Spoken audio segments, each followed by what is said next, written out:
Democrats are making illegal immigration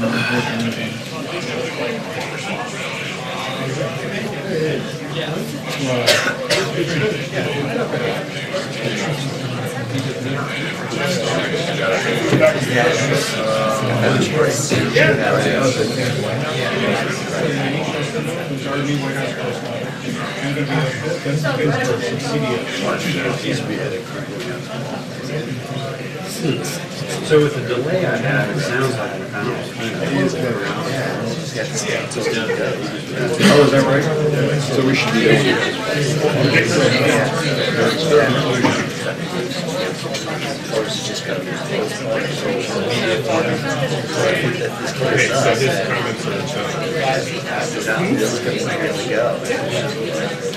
Gotta wait. We launched the next Tuesday first. I don't know. Schumer's going to start talking about that.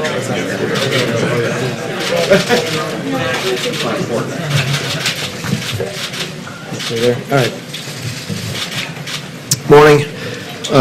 Just here to get you folks up to speed on where things stand regarding the potential lapse in funding, the shutdown. OMB is preparing for what we're calling the Schumer shutdown. It still surprises me, and I've been through some of these before, that the Democrats in the Senate are opposing a bill that they don't oppose. They're for clean CRs. They're for the extension to the CHIP program. Many of them support the delay in some of the taxes, most specifically the medical device tax, the Cadillac tax especially. They don't oppose anything in the bill, but they are opposing the bill. I just want to let everybody know that we don't want this. We do not want a shutdown. But if Mr. Schumer insists on it, he is in a position to force this on the American people. From an OMB perspective, because we're involved in managing a lapse or a shutdown, and we want to make folks understand that it will look very different than it did under the previous administration. One of the things that I've learned since I've been in this office is that there's no other way to describe it, but the Obama administration weaponized the shutdown in 2013. What they didn't tell you was that they did not encourage agencies to use carry-forward funds, funds that they were sitting on, nor did they encourage agencies to use transfer authority. They could have made the shutdown in 2013 much less impactful, but they chose to make it worse. The only conclusion I can draw is they did so for political purposes. So it will look different this time around. We've also got, we can ask for questions, take your questions about specifics on that. Mark Short is also here to give you a very brief update on where we stand, and then we'll take your questions for a few minutes. Go ahead. Thank you all for your time this morning. As Mick said, last night the House passed a bipartisan bill with 230 votes. The President stands ready to sign that bill to keep the government functioning and afloat. It appears, unfortunately, that Senate Democrats are entrenched in forcing a shutdown. I think that there's obviously a lot of hypocrisy in this town. I think there's some ironies to point out. As the director said, نانسي بيلوسي منذ سنتين وأنا أقتبسها تحدثت عن أولئك الذين صوتوا لإغلاق الحكومة بأنهم منتهزون يحاولون أن يحرقوا الحكومة بإغلاقها، ولكن الأمر يحصل الآن ويحصل من ناحية الديمقراطيين أنفسهم. شولتز أيضا يتحدث عن هذا الأمر، وهذا هو التكتيك الذي يتبعه الحزب الديمقراطي. البارحة هنالك سيدة تحدثت عن إغلاق الحكومة، وقالت أن إغلاق الحكومة سوف يفضي إلى موت الناس، ولكنها سئلت هل ستصوتين؟ قالت لا أدري. كيف سأصوت، ولكن الناس ربما سيموتون، ولكن الأمر غير مرتبط بالسياسة، ولكن مرتبط بالتناحر السياسي إذا ما صح التعبير. وهنالك طبعا دعم لبعض البرامج، وأعتقد أن هنالك 9 ملايين طفل يحصلون على التأمين الصحي، وهذا طبعا سوف يحدق به المخاطر. وهناك أيضا الجيش الذي سوف يتأثر، أولئك الأشخاص الذين يحاولون أن يحموا حدودنا أيضا سوف يتأثرون إذا ما وصلنا إلى إغلاق الحكومة. هذه قضية خطيرة، ونحن طبعا مستاءون لأن ميك يريد أن يوفر الميزانية للكونغرس. هذه مهمته، يقوم بذلك في فبراير، وهنالك إجراءات تخصيصات المال، وفي 30 من سبتمبر ينتهي الأمر، لكن نحن الآن في منتصف يناير، وهذا أمر يجعلنا نستاء مما يحصل. ولكن الديمقراطيون يريدون ربما أن يصلوا بنا إلى إغلاق الحكومة. نحن طبعا مستاءون من ذلك، لأن ذلك سوف يفضي إلى قطع الرواتب عن أولئك الذين يدافعون عنا على الحدود ويدافعون عنا في أماكن مختلفة. الديمقراطيون ربما يريدون صفقة بشأن قانون الداكا، المهاجرون الذين أتوا إلى الولايات المتحدة الأمريكية وهم صغار وأصبحوا الآن بالغين. والرئيس كما تعرف في المرة الأخيرة التي حصل فيها إغلاق قال أن الرئيس يجب أن يمسك بزمام الأمور ويجب أن يأتي بالأطراف الفاعلة. إذن كيف سيقوم بذلك؟ الرئيس كان نشطا البارحة، وطبعا أتى ب 230 صوتا، وتحدث أيضا مع المجمعات الانتخابية المختلفة، وبطبيعة الحال هو ساعدنا على الوصول إلى ذلك المقام.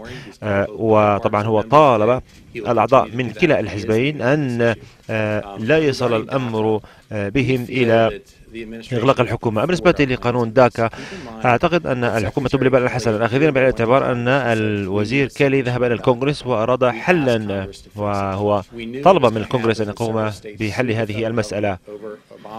وطبعا هناك سياسة أوباما التي لم تكن دستورية بشأن هؤلاء، وقد وفرنا أيضا أولوياتنا للكونغرس في أكتوبر، وبعد ذلك قلنا أن ثمة مفاوضات تمضي على قدم وساق، وقلنا أن هنالك تدابير يمكن اتخاذها، وقد وضعنا خطة واضحة. وقد رأيت دراسة منذ أيام مفادها أن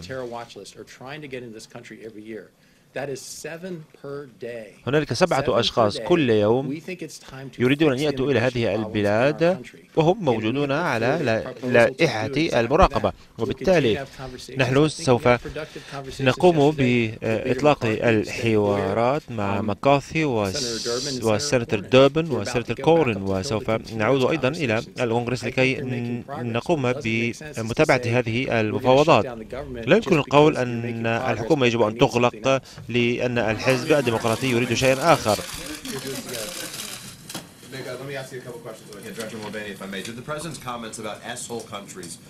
ماذا بالنسبة لأوكار القاذورات، تلك العبارة التي تحدث عنها الرئيس؟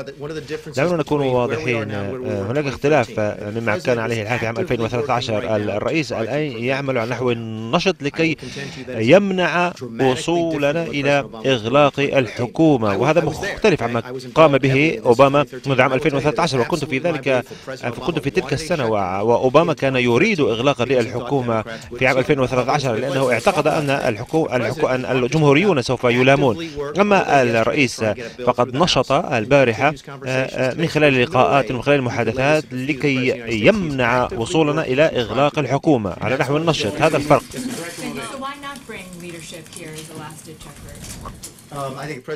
أعتقد أن الرئيس يقوم بمحادثات مرتبطة بأعضاء الحزبين، ومرة أخرى أنا لست على دراية باللقاءات التي سيجريها الرئيس لاحقا. لا أتحدث عن إغلاق الحكومة، ولكن هناك 100,000 شخص سيتأثرون. ومتى تتوقع تصويتا؟ أعتقد أن هذه الإدارة تدافع عن الحياة منذ البداية. نائب الرئيس تحدث عن المارش فور لايف، هذه المؤسسة لحماية الحياة، وهذه أمور مهمة، وهنالك أيضا تفاصيل مرتبطة بأموال دافعي الضرائب لدعم عمليات الإجهاض في خارج نطاق الولايات المتحدة الأمريكية. وأعتقد أنهم الأهمية بكل لهذه الإدارة أن تلعب دورا أساسيا في دعم الحياة. وأما بالنسبة للسؤال الآخر، يجب أن نأخذ بعين الاعتبار أنه في الأسبوع الماضي كان لدينا لقاء يضم الحزبين مع قادتها لكي يصلوا إلى حل بشأن داكا. في ذلك اللقاء مكارثي، دوربن، كورنين وهوير سوف ينظم اللقاء لكي نصل إلى حل، وهذا كنا جزءا منه. عندما تسأل وتقول ماذا يقوم به الرئيس، أقول أنه قام بالكثير، ولكن هنالك سؤال مرتبط بإغلاق الحكومة وعلاقة ذلك بالهجرة.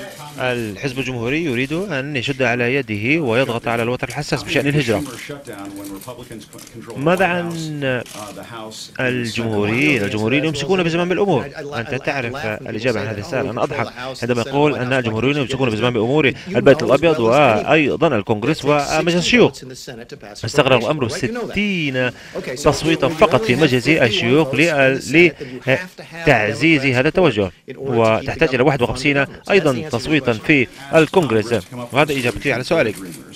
ولكن هل هنالك إجابة عن محنة ما يسمون بالحالمين، أولئك الذين ينتمون إلى قانون داكا، أولئك الذين أتوا إلى الولايات المتحدة من الأمريكية وهم صغار وأصبحوا بالغين الآن، ولكن لم تمدد إقامتهم أو مددت إلى مهلة. ما يريد الحديث عنه الرئيس أو ما تحدث فيه الرئيس من عام 2013، نانسي بولوزي وشاك شومر كانا يتحدثان عن بعض التفاصيل الخاصة بإجراء الإنفاق للوصول إلى إغلاق الحكومة. يمكن أن ننظر في قانون داكا في منتصف فبراير. داكا طبعا لا تنتهي مهلتها إلا في 15 من مارس. إذن أعتقد أن السيد شومر، ولهذا نسمي هذا الإغلاق إغلاق شومر عوضا عن إغلاق الحكومة فحسب، نسميه إغلاق شومر. قلت أنها تحتاج إلى دعم الديمقراطيين في مجلس الشيوخ. هل هنالك تسويات من جهة البيت الأبيض للحصول على دعم الديمقراطيين؟ مرة أخرى أعود إلى ما قلته. هم يدعموا الكثير من البرامج. الكثير من الديمقراطيين صوتوا للكثير من البرامج، وبطبيعة الحال هم دعموا هذه التوجهات، وعادة يمكن وضع هذه البرامج والكثير من الديمقراطيين صوتوا لها. ولكن ماذا عن القوانين الأخرى؟ هل يتعين على الديمقراطيين أن يدعموا؟ نعم، الديمقراطيون ينبغي عليهم أن يدعموا هذا القانون. مرة أخرى هنالك قانون وفر من قبل الكونغرس، وهذا طبعا إجراء متصل بتمريره في مجلس الشيوخ. النقطة الأساسية هي أن هنالك بعض التفاصيل الخاصة بهذا القانون تروق لهم، ليس ثمة ثغرات. السبب الوحيد الذي يدفعهم لعدم التصويت هو أنهم يريدون إضافات على هذا القانون ويريدون إغلاق للحكومة. هنالك قانون داكا، وهذا ما يريد الديمقراطيين أن يصلوا إلى حل بشأنه. ما هي عقدة المنشار في هذا الخضم إذن؟ مارك تحدث عن هذا الأمر. القانون ليس جاهزا، يمكنكم أن تصوتوا على ملخص للقانون. ثمة عمل مضى على قدم وساق، وكما تعرفون التشريعات لا تصاغ بين ليلة وضحاها، ليس ثمة إلحاحية بشأن داكا كما قلت. تنتهي مهلتها أو ينتهي تنتهي مهلة هذا القانون في 15 من مارس. من الهم بكان أن نتذكر أننا طبعا سنصل إلى المهلة تلك ولكن الرئيس طلب من الكونغرس أن يحل المسألة في الخريف الماضي. أعود إلى سؤالي، ليس ثمة تشريع لانسحابهم. هم يقولون أن ديبنغرام ومقترحهما لا يمكن التصويت عليه. عندما يقولون أنه يتعين علينا أن نحل ذاك قبل الوصول إلى قرار، فليس ثمة قانون للتصويت عليه، وهذا يبرهن أن الأمر مرتبط بالسياسة كما قلت وليس مرتبط بوضع السياسات. جيرالد كيلي تحدث عن هذا الأمر مع الكونغرس خلال التأكيد عليه، وهذا